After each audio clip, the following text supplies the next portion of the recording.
Dr. Sabrina Siegel with the Neuroscience Education Institute, and twice a month, I sit down with a renowned mental health care expert to discuss breakthroughs and best practices for treating patients with mental illness. In this episode of the NEI podcast, we are discussing the exciting application of digital methods in behavioral research with Dr. Kat Houghton. Dr. Houghton has a PhD in psychology and a background in designing intervention programs for technology-assisted behavioral health. Welcome, Dr. Houghton. Thank you, Sabrina. Would you be able to tell us a little bit about your background and your experience with behavioral health research? And how this sort of came about? Absolutely, yeah. Well, I started out, as you said, I have degrees in psychology, so I've always been fascinated by humans and how we function, why we do the things we do. Still lifelong journey of trying to figure that out. But one of my first sort of forays into trying to understand the human mind was actually working with kids with autism, which I started doing while I was still doing my undergraduate degree. That was in Edinburgh in Scotland. And I started working with a family with a young boy, he was 4 at the time, with autism. And I went deep down that rabbit hole. I spent 15 years working with these kids, working directly with kids, like hundreds of thousands of hours on the floor playing with kids. Right. And then training families, then training parents how to play with their kids, and then training professionals across the globe. I went to 3 different continents, trained professionals. And throughout that experience, there was so many things that came from all of that. But one of the sort of key needs that I saw was the ability for parents specifically to be able to keep better track of what they were doing with their kids and what they were seeing. So they were often doing so many different therapies and treatments and supplements and medications and all sorts, and not really being able to tell, well, which one's working, which one's not working. Right. So in 2009, I, with my co-founder, Mark Tumnotska, who does all our programming and coding, we created our first online platform, which was called Relate to Autism, which was a place where parents could keep track of all the different therapies and treatments they were using for their children, and then to keep track of symptom changes they were seeing. And then the system would create charts and graphs and reports that they could then share with their care team, because one of the other problems was so many people involved in caring for these kids that the parents were often just, on the phone or writing notes or going to appointments all day long. So we're trying to make it easier for them to share that information with the professionals who are working with them. So that was kind of the beginning of it. It sort of came out of this need, me seeing this need in families to be able to have basically better data on their kids and to be able to make a bit more sense out of what was working for them and not. And so it just evolved from there. That was 2009, so it was all web-based. We didn't even have the mobile apps at that point. And certainly didn't have any wearables. But as soon as we put that out there, we started to get calls mostly from university-based researchers and from clinical organizations that wanted to use the platform. Some of them were autism focused, some of them were not. So we realized very quickly that if we stripped out all the autism content that was in there, we had a platform that could be used for a huge range of behavioral and mental health studies. Right. And so that's what we've been doing since 2009, is providing it to mostly university-based researchers who are looking to both collect data, so it's evolved obviously since 11 years ago, but looking to collect data both from web-based inputs. Now obviously we have the mobile app, so most of the data comes from that, whether it's self-report that the patients are telling us, the surveys pop up and they tell us how they're doing, or it's passive data collection in the background, so collecting various things, sensors on the phone, which we can get into more. But collecting data and then using that data, having the system make decisions about when is the best time then to present intervention content to a person. So if it knows, so we're also using wearable devices, so we get physiological data. So the system knows if you're starting to get stressed for you, and that's comparing to you how you usually are, not comparing you to a group of other people. But it knows if you're starting to get stressed, then it can send you an alert on your phone and check in and see how you're doing, see if you need to take a break, do you need to do a meditation, do you need to call your therapist, depending on what kind of program you're in, can offer you various options and help your therapist or clinicians be able to monitor how you're doing and how you're responding to those interventions. So it's evolved a lot since we started with that autism platform. Right. Right. And so the platform now is, I believe what you're referring to is called IllumaView. Is that correct? Yes, yeah, this is the IllumaView platform. And so you did start to explain what sort of launched the creation of this software. Can you speak a little bit more to how it has evolved just over the past few years? Yeah, I mean, there's so many things. I mean, basically, it evolves through our interactions with people that use the system, right? So every time we engage in a new project, then they're like, oh, well, could you add this little thing or this little thing? So it just sort of keeps growing organically. But yeah, some of the major pieces we've added. So we started with the web-based piece, which allowed multiple different people to add data about one person. In that case, it was the child, but obviously it's been used in many other ways. Then we added in the mobile app, which opened up a whole world of other things, because not only can then we prompt the patient throughout their day, so that's really a key piece of it, is that traditionally, when you go into the clinic, you're going to fill in your questionnaire, and so, the therapist's getting a snapshot of how you're doing every week or every month or every 6 months, or depending on the frequency. Whereas with this system, the therapist can see the dynamic changes. So oftentimes the patients are filling in surveys multiple times a day. They're just like 2 or 3 questions, but you're seeing it multiple times a day. So you can really see the dynamics of how things are changing over time, and any kind of immediate responses to something that's happened in their daily life that probably wouldn't get captured in one of those more traditional snapshot assessments. So we've added that. It's called ecological momentary assessment, the ability to monitor people essentially while they're out in their daily lives, not just at the clinic. Right. And then when you start using mobile phones, then there's all these other wonderful things. They're like, oh, we can also capture this. It's got obviously they can take photos, they can capture sound, they can take videos, but there's also a lot of sensors that are just going along in the background in your phone. So with the patient's permission and their consent, we can capture their location, we can capture how much the phone is moving, whether the screen is locked or unlocked, which apps they're using. There's so many things. Some of them have like step counters in them. They have temperature and barometric pressure and like all these sorts of things. So like for one example, just a little thing that we added was we supported a migraine study a few years back, and they wanted to get a sense of, so they were asking people obviously about their migraines and the intensity of them, but they also wanted to get a sense of the ambient light and the ambient noise levels in the environment they were in. So we were able to turn the microphone and the camera on in the background, so the patient didn't have to do anything. We just turn it on, get little samples, so we could hear how loud it was and see how bright it was. And then they were able to use those data along with the patient's self-report to determine if environmental noise and light was having an impact on the person's migraine.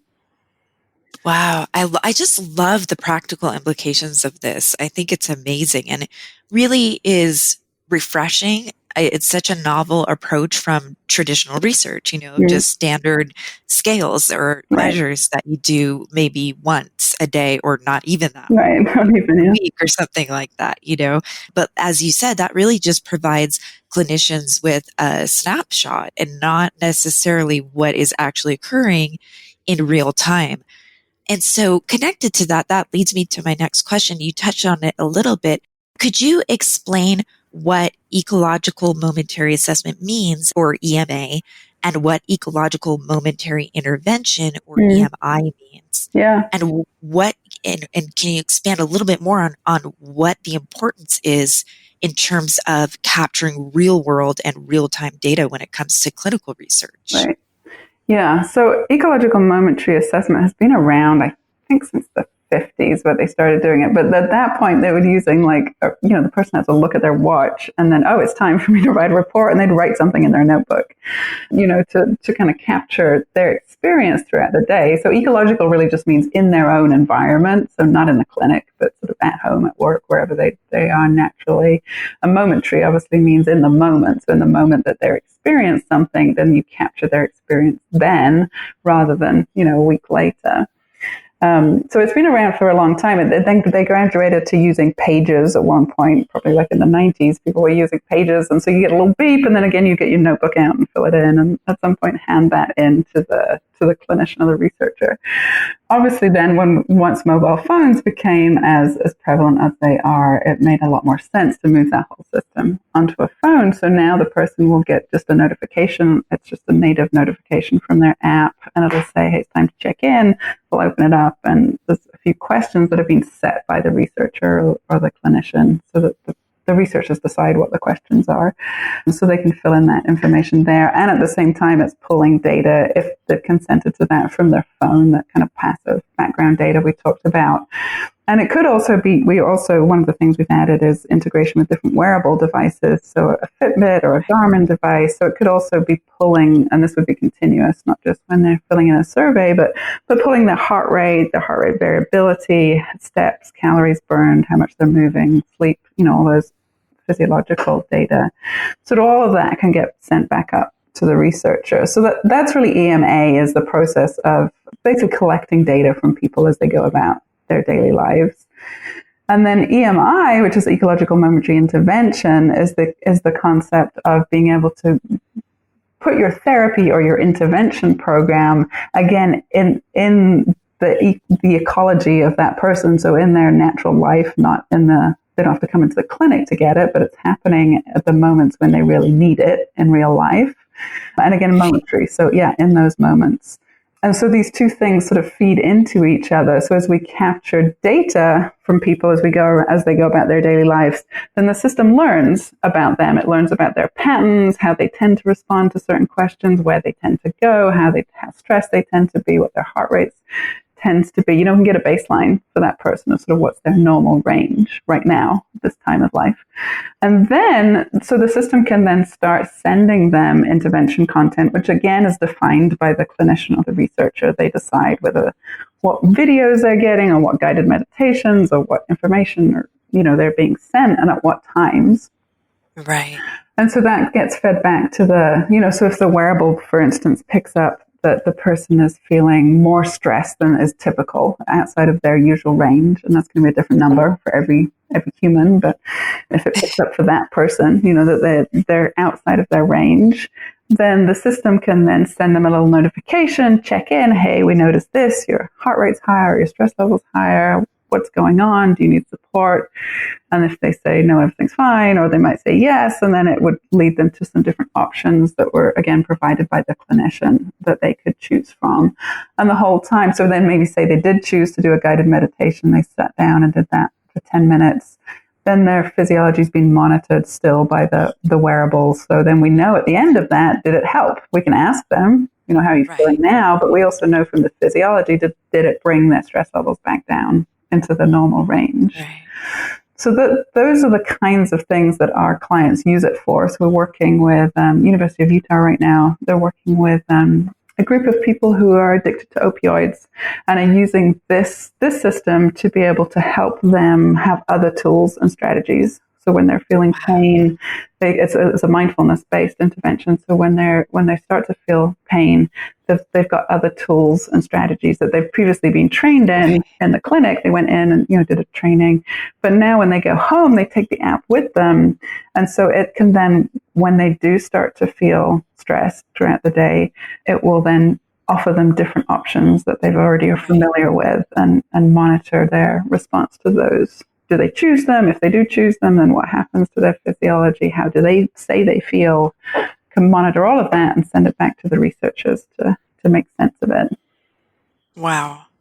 That's so exciting. And I feel like you just shared a little bit of this, but can you share anything more with us about what the smartphone app and the electronic surveys and that wearable sense of data that IllumiView offers, what sort of data can be captured with this platform?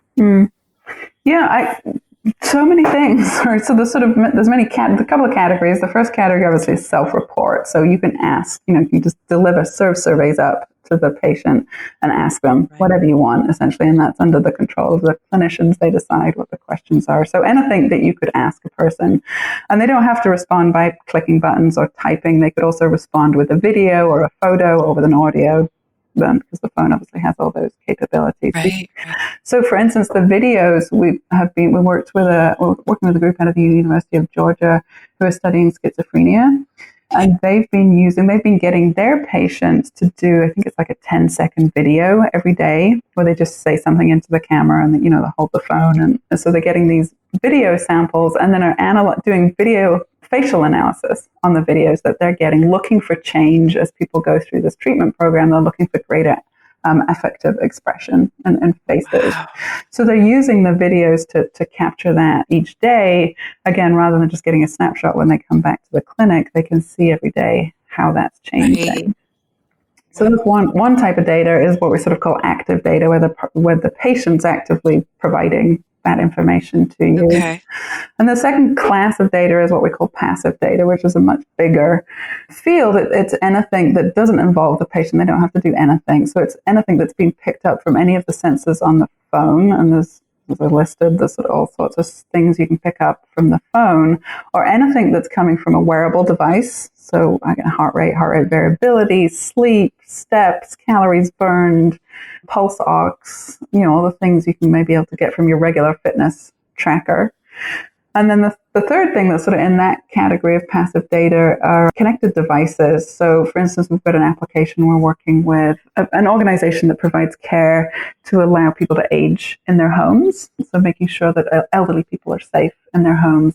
And they have different sensors that they'll put on, like put on the fridge, for instance, or put on the bathroom door or the front door, like key places where they want to know there's movement every day or, multiple times a day.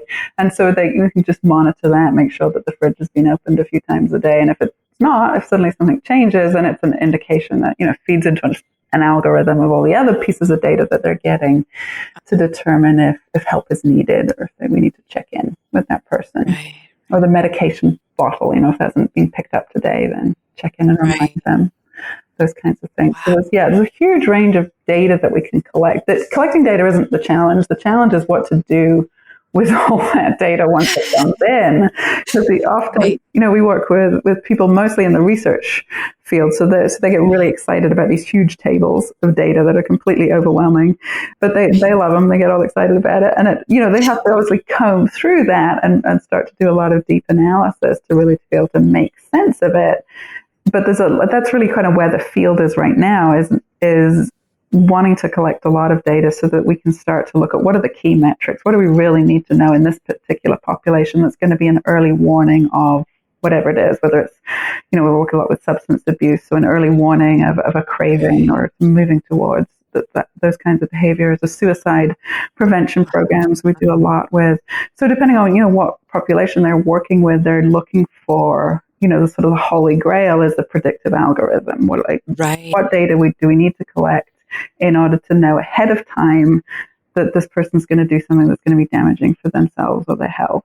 And then if we know enough of time, what then interventions do we need to offer in that moment to help steer them in a different direction, to make a more healthy choice. Yeah, that's amazing. What is Mind Shield, and how has it been used to help first responders on the front lines, especially during the COVID-19 pandemic? Yeah, so Mind Shield is a intervention program that was developed out of the University of Utah. It's now being run, it's sort of held by a company called True North Behavioral Health. They're out in Salt Lake. And we're partnering with them to create a mobile app that would make their content available to first responders. So they've developed a training program. So typically it's a 3-hour training. So they go to first responders and they sit down with them for 3 hours and they help them understand their nervous systems and how they respond to trauma and how they store trauma and how to release that and how to be able to bring themselves back into a state of calm or regulation, after a traumatic event, which is crucial work in itself. But through the partnership with us, we're working to be able to take that and make it mobile. So they'll still get the in-person training, but then when they walk out the door, they've downloaded the app, and now it's there to support them throughout their day and their work day. Wow. So that it's kind of like having a clinician in your pocket, or close to a clinician. Right. There's something there to keep reminding them of the things they've learned, and it knows like when's the best moment to bring this up and when's the best moment not to bring this up. And they can add their input, which would go back to a clinician who can kind of oversee how they're doing and what's, any red flags, they'll be able to see, okay, I need to contact this person directly because they answered in this particular way, or their biometrics are going off the charts. I need to be in contact with them. So that's one application that a partnership that we created to help to use it. Mostly it's being used for research, but we're now looking for different ways that we can have it be more clinically applicable. Right. I feel like that's so powerful. And it's so needed, especially for, our first responders. Mm. If you look at the stats in terms of, PTSD and just so much of what they're being exposed to, especially during this pandemic. Yeah. So that is really inspiring. It's often said that technology seems to make people feel less connected. And yet I feel like this platform is so amazing in that it almost is connecting people more in terms of noticing traits and patterns in human behavior. What are the challenges to utilizing apps and software for emotional and social support versus live human beings? Yeah. And in your opinion, do you feel like there is an interface where these come together? Yeah, I really do. And this has been a big struggle for me because I'm a live in-person person, that's what I like to do. I love to work with people one-on-one, and this whole Zoom thing, it's like, okay, I'll do it if I have to, but, I really value that, having worked with so many children, like that you just got to get down on the floor and be there with them, and they got to know that you're there and they can trust you and that you're solid, that's so important. This is such an important piece of the therapeutic process. And I'm also a person who's like, I disconnect from technology as much as I can and go out in the woods. And, I've always lived out in the country and love just not being around technology. So sometimes I wake up, I'm like, really? Do I run a software company? Is that real? It is. Because there's such power in it. It allows us to make these kind of intervention programs accessible to people that otherwise would be getting nothing or very close to nothing. So I do not see it as a replacement for human contact in any way. It's never going to be there. Maybe people say, in 20 years when we've got all these amazing algorithms and AI, I'm like, I don't yet buy it, that we can replace human contact in the therapeutic process.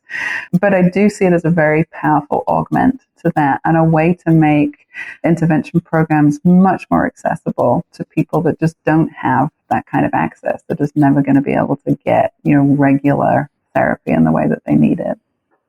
Right.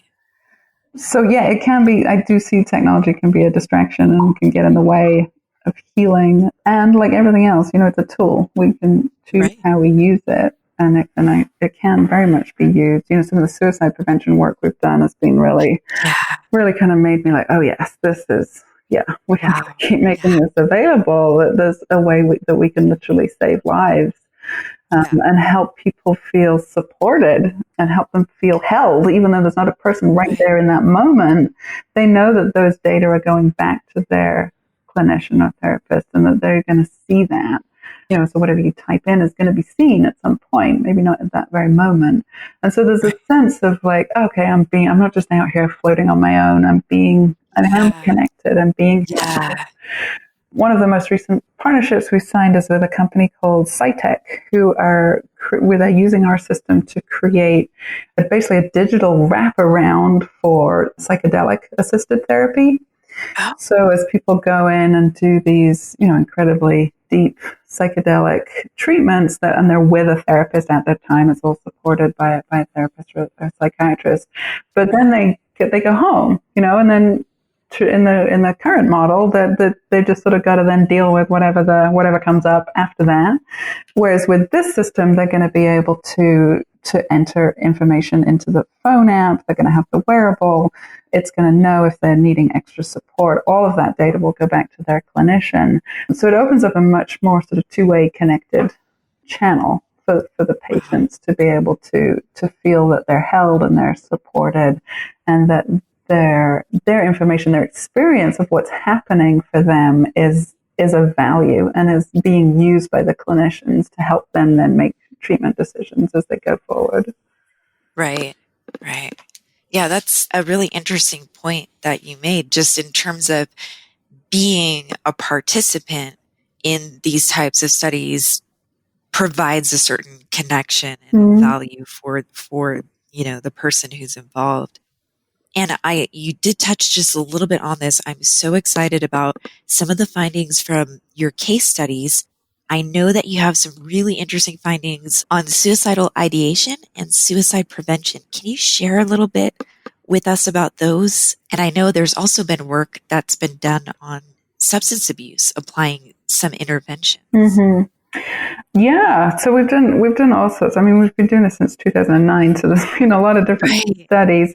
So one of the substance abuse ones, for instance, early on, we worked with Boston Children's Hospital. They already had an intervention that they felt was working really well with adolescents who were using marijuana. And so they had this intervention that involved creating messages they would work with the girls, I think it was all girls, individually to create kind of these motivational messages which were about why that individual girl was wanting to smoke less or quit. And we'd use those during the therapy sessions. And then so they wanted to then make it digital, put it on the mobile phone, so these messages could pop up at the moments when they knew that they were at a high risk of using marijuana. So the girls would report where they at a friend's house, were they at school, were they at work, not at work, usually in transit, and they would know for that individual what were if I was at this friend's house at this time of day, then it was a high likelihood that they were going to use marijuana. So they would be able to know that was happening and send them these motivational messages that reminded them of why they were in the program, why they were wanting to quit. And so they compared the traditional therapy version that didn't have any of the mobile phones. They did have a mobile app, and they just would enter in data 3 or 4 times a day, but they didn't actually get any of the intervention messages. So that was the control condition.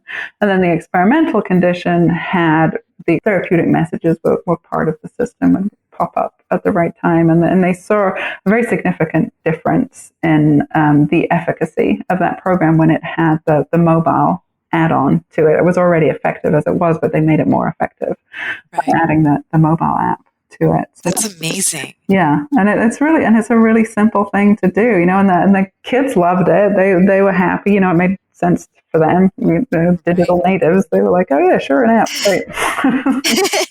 So it wasn't a problem. So that was one of the substance abuse ones that we did early on, and some of the suicide ideation work we've been with Harvard Medical and with Brown University. There's a big group there that do a lot of suicide prevention work. One of the earlier ones came out of Harvard Medical School, and they were looking at basically doing digital phenotyping for suicidal ideation. So previous to this study, it was, the suicide ideation, basically the thinking about suicide was sort of thought of this as a monolithic thing. It's just one thing. Either you think about suicide or you're not thinking about suicide. But then when they did this EMA study, which means they were asking people, I think it was about 5 times a day, they were popping up at different questionnaires and asking people various different things about how they were feeling and what they were thinking, what was going on. But from the analysis of those data, they found, I think, 5 different distinct phenotypes of suicidal thought that were previously unknown. So there's different ways, different sort of flavors, if you were, of ways that people were thinking about suicide, which was at that point in time was sort of complete news to the suicide prevention world. Right. But it opened up all sorts of other doors of then, okay, where do we go with this? And if we know someone's sort of thinking in this way, what does that mean? And how do we have to intervene versus if they're thinking about it in this other way, then it might be a different type of intervention that has to come. So it's helping to get those types of studies are helping researchers to understand more the nuances of people's behavior and people's experience as they go through their day and be able to, again, tune those interventions to be more specific. So it's not just sort of a one-size-fits-all message, but it's very tuned to that individual in that particular moment. Right. Wow, that's just so exciting. I mean, and it does seem so powerful. Like it definitely has, the chance of making a difference. So yeah, that's amazing. Mm-hmm. Thank you for sharing that with us. What is unique about using mobile behavioral health interventions versus those traditional data collection methods for clinical research? Yeah, I think there's a number of things. I mean, one is obviously that you're getting this much higher frequency data, right? So you can get multiple data points a day, which allows you to do intra-individual analysis. So you can look just within that one person, look at the dynamics of how things are changing for that person, which just opens up a whole different world of statistical analysis than if you've just got, like 4 time points in your study, like over 6 months or something. So it does allow for a lot more individualization. You can really get to understand that individual versus looking at a control group versus an experimental group and just looking at the means of those groups. Right. So that's kind of one of the major reasons that people do this type of work. The other, obviously, that ecological piece of it is that you're getting data when people walk into a clinic and they sit down and fill in a questionnaire. They're in a totally different state than when they are when they're at home or they're at work or they're driving or, they're in their daily day-to-day life. So you're getting a skewed reading when you're doing it in the clinic. You're not getting a true experience of what's happening in that moment. Right. There's also recall bias. I mean, we know that our memories are just really notoriously terrible. We're not very good at telling us what actually is going on. So the longer you wait to ask someone about their experience, asking someone, how's your mood been over the last month, gives you a very different answer than if you're asking them, how are you feeling right now? How have you been feeling this morning? How are you feeling this afternoon? You're going to get a much more varied data set and you're going to get a much more accurate data set because they're telling you right now how they feel, not trying to remember what was happening, over the whole last month. So those are some of the major pieces of it. And then obviously when you start to add in things like the passive data off the phone and the physiological data from the wearables, I mean that's just not even an option in the traditional methods, unless you're going to hook them up to machines when they get into your office, which is not really viable. So it opens up a whole other realm of data that just wasn't even previously considered. And then the facial analysis from the videos or voice analysis from the microphone recordings. There's all these other data that just weren't really plausible before we had these magic phones that we walk around with every day. Well, how can people learn more about IllumaView and the community that you've created? Can you share some information with us on some of the webinars and learning opportunities that this platform offers? Yeah. So our website is just illumiview.com, ILUMIVU, illumiview.com, where there's a bunch of information about the platform, about how to get in touch with us, about some of the case studies. We have a Learn and Connect webinar series that we're doing in collaboration with Nationwide Children's Hospital and Ohio State University. So there we get together some of our clients, people who have already used the system and done research and published it, will come and do a presentation and talk about our software, but also other digital methods of research that they've used and present that to the community. So you can time for questions. So we have a few of those listed on the website. And then LinkedIn is a great way to get a hold of me. Excellent. Well, that turns me to my final question, which is, what other resources does IllumaView offer and that can help clinicians in the mental health field improve their practice? Yeah, so I mentioned SciTech. So that's one of our newer clinical applications that we're really excited about. So obviously that's specifically for psychedelic assisted therapy. So anyone who's in that realm can get in touch with SciTech and coming soon. We're still in beta testing with that, but that will be available soon. So that for that particular piece of the field. And we are at the point, as I said, we've been doing this for now 11 years and have been mostly providing this to researchers. So we're now at the point of looking for partnerships with organizations that can help get this into the clinical field much more. So if you're a therapist with a practice, we don't have anything right now that's going to be able to provide this to you. But if we're looking for organizations that could bring that to exactly clinical people and therapists who have private practice. So that's part of our goals for this new decade that started so excitingly that we're getting into. Is to be able to make that now more available outside of the research world, because it's been tried and tested for 11 years and it's time to get it out there. Right. Well, that's so exciting. And thank you so much for sharing all of this great information with us. And thank you for being on our show. Yeah, thanks for having me. I appreciate it. Need to fulfill your CME credits? Join us virtually at NEI Max and earn up to 28.75 CME credits. Check out with promo code podcast09 to get 10% off.